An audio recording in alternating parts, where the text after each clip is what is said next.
හිතලා බලන්න 1939 අවුරුද්දේ දරුණුම ශීත කාලය. හිමෙන් වෙහුණු නිහඬ වනාන්තරයක් මැද මුළු හමුදාවක්ම හිතාගෙන ඉන්නේ එයාලව දඩයම් කරන්නේ අවතාරයක් කියලා. එකින් එක සොල්දාදුවන් කිසිම සද්දයක් නැතුව බිම ඇදගෙන වැටෙද්දී ඔවුන්ට තේරෙනවා මේක සාමාන්‍ය සතුරෙක් නෙවෙයි කියලා. ඉතින් බියටපත් වුණු සෝවියට් හමුදාව මේ අදෘශ්‍යමාන සතුරාට නමක් දෙනවා. ඒ නම නිකම්ම නමක් නෙවෙයි. ඒක බිහිවෙන්නෙම පිරිසිදු භීතියකින්. ඔවුන් ඔහුව හැඳින්නුවා සුදුමරුවා කියලා. හරි, අපි කතාවේ මුලට යමු. කාලය 1939 නොවැම්බර්. ලෝකයේ දැවැන්තම හමුදාවක් වුණු සෝවියට් රතු හමුදාව තමන්ගේ පුංචි අසල්වැසියා ෆින්ලාන්තය ආක්‍රමණය කරනවා. ඔවුන් හිතුවේ මේක දවස් කීපයකින් ඉවර කරන්න පුළුවන් සරල මෙහෙයුමක් වෙයි කියලා. ඉතිහාසයේ මේ යුද්ධය සටහන් වුණේ ශීත ඍතු යුද්ධයේ විදිහට. මේ බලන්න මේ සංඛ්‍යා දිහා වෙනස කොච්චරද කියලා හිතා ගන්නත් බෑ නේද? එක පැත්තකින් මිලියනයකට කිට්ටු සෝවියට් සැබළෝ, අනික් පැත්තෙන් ලක්ෂ 3ක් විතර ඉන්න ෆින්ලන්ත හමුදාවක්. සෝවියට් හමුදාවට යුද ටැංකි දහස් ගණනක් තියෙද්දී ෆින්ලන්තයට තිබුණේ ටැංකි ටිකක් විතරයි. මේක හරියට යෝධ ගොලියත් කෙනෙක් එක්ක පොඩි දාවිත් කෙනෙක් සටන් කරනවා වගේ වැඩක්. ඒත් ඒ හිමෙන් වැහුණු කැලෑව අටුලේ සෝවියට් හමුදාව කවදාවත් බලාපොරොත්තු නොවුණු දෙයක් සිද්ධ වෙන පටන් ගත්තා. ඔවුන්ගේ සෙබණු එකින් එක නිශ්ශබ්දවම මෙරිලා වැටුණා. වෙඩිල්ලක සද්දයක් විතරයි ඇහෙන්නේ. ඊට පස්සේ නිශ්ශබ්දතාවය. තවත් එක සෙබලෙක් බිම. වෙඩිතියපු කෙනෙක් පීන්නවත් නැහැ. මේ අදෘශ්‍යමාන ප්‍රහාරකියා මුළු ආක්‍රමණික හමුදාවම භීතියෙන් වෙවුලවන්න පටන් ගත්තා. ඉතින් කවුද මේ අවතාරය? මේක මොකක් හරි අద్భుත බලවේගයක්ද? නෑ, මේ මුළු අධිරාජ්‍යයක්ම දනගැස්සුවේ එකම එක මිනිස්සෙක්. මේ බලන්න මේ වෙනස. එක පැත්තක තියෙන්නේ පුරාවෘත්තය. සෝවියට් හමුදාව බය කරපු අවතාරය, යක්ෂයා, සුදුමරුවා. අනිත් පැත්තේ ඉන්නේ සැබෑ මිනිසයා. සාමාන්‍ය ගොවියෙක්, දඩයක්කාරයෙක්, අඩි 5යි අඟල් 3ක් විතර උස කෙනෙක්. සමහර වෙලාවට ඇත්ත කතාව හිතලා මවපු කතාවකට වඩා කොච්චර පුදුම සහගතද කියනකට මේක හොඳම උදාහරණයක්. ඔහුගේ නම සිමෝ හයිහා. මෙතන වැදගත්ම දේ තමයි ඔහු වෘත්තීය සොල්දාදුවෙක් නෙවෙයි. ඔහු ගොවිතැන් කරගෙන දඩයම ගිහින් ජීවත් වුණු සාමාන්‍ය කෙනෙක්.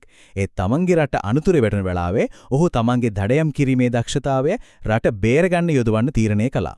හොඳයි. එහෙනම් ප්‍රශ්නේ මේකයි. සාමාන්‍ය ගොවියෙක් කොහොමද ඉතිහාසයේ මාරාන්තිකම ස්නයිපර්වරයා බවට පත් වුනේ? ඔහුගේ පුරාවෘත්තයේ රහස තියෙන්නේ ඔහු පාවිච්චි කරපු උපක්‍රමවල. අපි පටන් ගමු ඔහුගේ පුදුම සාගතම තීරණයෙන්. ස්නයිපර් කෙනෙක් කිව්වම අපේ ඔළුවට එන්නෙම බලවත් ස්කෝප් එකක්. ඒ කියන්නේ දුරේක්ෂයක් සවි කරපු තුවක්කුවක් නේද?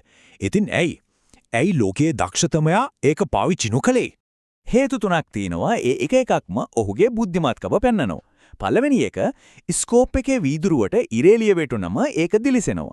ඒ පුංචි දිලිසීම ඇති තමන් ඉන්න තැන සතුරාට කාටි කොට ගන්න. දෙවනුව, ඒ වගේ දරුණු සීතලකදී වීදුරු කාචයක් මීදුමෙන් වහිනවා, සමහර විට මිදෙනවා. එතකොට ඉලක්කය පේන්නේ නැහැ. තුන්වෙනි සහ වැදගත්ම දේ තමයි ස්කෝප් එකෙන් බලන්න නම් ඔළුව ටිකක් උස්සන්න ඕන.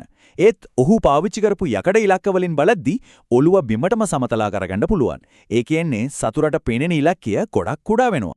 ඒ විතරක් නෙවෙයි, ඔහු නොපෙනී ඉන්න කරපු දේවල් ඇහුවම ඇත්තටම පුදුම හිතෙනවා. හිම එකක් වෙන්න සුදු ඇඳුම් බැඳගත්තා. කටින් පිටවෙන උණුසුම් හුස්ම ඒ සීතලට වාෂ්ප වෙලා පේන නිසා ඒක නවත්ත ගන්න කටේ හිම කැට පුරවගෙන ඉඳලා තියෙනවා. ඊටත් එහා ගිහින් වෙඩි තියද්දී තුවක්කුවෙන් එන පිපිරීමට ඉස්සරහා තියෙන හිම විසිරිලා Taman ඉන්න තැන පේන්න එක නවත්තන්න ඔහු තුවක්කුව ඉස්සරහා හිම උඩට වතුර ටිකක් දාලා ඒක අයිස් ටට්ටුවක් බවට පත් කරගත්තා. හයිහගේ ඝාතන සංඛ්‍යාව දවසින් දවස ඉහළ යද්දී සෝවියට් හමුදා නායකත්වයට මේක ලොකු හිසරදයක් වුණා. ටිකෙන් ටික මුළු යුද්ධයේ මේක අරමුණක් බවට පත් වුණා, මේ තනි මිනිස්සෙව හොයලා විනාශ කරන එක. මේ බලන්න මේ සංඛ්‍යාව 505යි. දවස් 100කටත් අඩු කාලෙකින්. මේක නිකන් සංඛ්‍යාවක් නෙවෙයි. මේක ඕනෑම යුද්ධයකදී ස්නයිපර්වරයෙක් විසින් වාර්තා කරපු ඉහළම තහවුරු කළ ඝාතන සංඛ්‍යාව. තහවුරු නොකරපු සංඛ්‍යාව 800ක් පනිනෝ කියලායි කියන්නේ. ඉතින් සෝවියට් හමුදාව ඔහුව නවත්තන්න එයාලට පුළුවන් හැම දෙයක්ම කළා. එයාලා එයාලගේ හොඳම ස්නයිපර් කණ්ඩායම් ඔහුම දඩයම් කරන්න. ඒත් හයිහා එයාලවත් දඩයම් කළා. අන්තිමට එයාලට කරන්න ඉතුරුනේ ඔහු ඉන්නවා කියලා හිතන මුළු ප්‍රදේශයටම කාලතුවක්කු වලින් පහර දෙන එක විතරයි. ඒත් හැම දෙයකම අවසානයක් තියෙනව නේද? 1940 මාර්තු 6 වෙනිදා මේ පරාජය කරන්න බැහැ කියලා හිතපු ඩඩයක් කාර්යයාගේ වාසනාව අන්තිමට ඉවර වෙන්න වඩේ පෙනුණා. සෝවියට් සෙබලෙක් එල්ල කරපු එක පුපුරන උණ්ඩයක්. ඒක ඔහුගේ හකට වැදුනා. ඒ දරුණු පහරින් ඔහුගේ මුහුණෙන් භාගයක්ම විනාශ වෙලා ගියා. අවසානයේදී ඔවුන් සුදුමරුවව බිම දැම්මා. ඒත් කතාව ඉවර වුණේ නෑ. ඇත්තටම පුරාවෘත්තයේ වැදගත්ම කොටස පටන් ගත්තේ එතනින්. හිතන්න ඒ වගේ තුවාලයක් එක්ක කෝමා එකකට ගිය මිනිස්සෙක් ආයේ සිහිය ලබන්නේ කවද දන්නවද? හරියටම යුද්ධය ඉවර වුණු දවසමයි. ඒකත් පුදුමයක්. යුද්ධෙන් පස්සේ ඔහු තවත් අවුරුදු 60කට වඩා ජීවත් වෙලා වයස අවුරුදු 96 දී තමයි සමකාමීව මිය යන්නේ. අවුරුදු ගානකට පස්සේ මාධ්‍යවේදියෙක් ඔහුගෙන් ඇහුවා ඒ ප්‍රශ්නය. මොකද්ද මේ පුදුම දක්ෂතාවයේ රහස කියලා? ඔහු දුන්න උත්තරේ ඔහුගේ මුළු ජීවිතේම සාරාංශයක් වගේ. එකම එක වචනයයි පුහුණුව. ඉතින් අවසාන වශයෙන් අහන්න තියෙන ප්‍රශ්නේ තමයි මේක. ඇත්තටම පුරාවෘත්තයක් හැදෙන්නේ කොහොමද? ඒක නිකම්ම වාසනාවට හැදෙන දෙයක්ද? එහෙම නැත්නම් නොනවතින පුහුණුව කැපවීම කියන දේවල් වලින් ගොඩනගෙන දෙයක්ද?